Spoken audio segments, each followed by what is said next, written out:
Hi! இன்னைக்கு Sunday. Sunday climate ரொம்ப நல்லா இருந்துச்சு. மழையும், வெயிலும்னு சொல்லிட்டு மாறி மாறி இருந்துச்சு. சண்டே அப்படின்னாவே கண்டிப்பா நான்வெஜ்ஜா தான் இருக்கும். ஸோ, இன்னைக்கு என்ன ஸ்பெஷல்னு பார்த்துட்டிங்க அப்படின்னா, ஃபிஷ் ஃப்ரையும், சிக்கன் கிரேவியும் தான். ஸோ, நான் எப்படி குக் பண்ணுறேன் அப்படின்னு சொல்லிட்டு வாங்க வீடியோக்குள்ள சிக்கன் கிரேவிக்கு சிக்கன் நல்லாவே க்ளீன் பண்ணி வச்சுட்டு, தக்காளி, வெங்காயம், இஞ்சி, பூண்டு எல்லாமே நம்ம என்ன பண்ணியாச்சு அப்படின்னா அரிஞ்சு வச்சாச்சு. ஸோ, சைட் பைல ஃபிஷ்ஷையும் நம்ம என்ன பண்ணிட்டோம் அப்படின்னா, க்ளீன் பண்ணி வச்சுட்டோம்.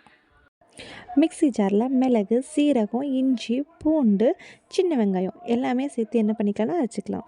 இப்போது சைட் பையாக ஃபிஷ் ஃப்ரை செய்ய ஆரம்பிச்சிடலாம். So JP fish fry masala, then chilli powder, இஞ்சி பூண்டு பேஸ்ட்டு, கொஞ்சம் சால்ட் எல்லாமே எடுத்து ஃபிஷ் கூட போட்டு நல்லா யாருக்கெல்லாம் என்ன மாதிரி நமக்காக உயிரை கொடுக்குறவங்கள பிடிக்கும் அப்படின்னு சொல்லிட்டு கமெண்ட் பண்ணுங்கள்.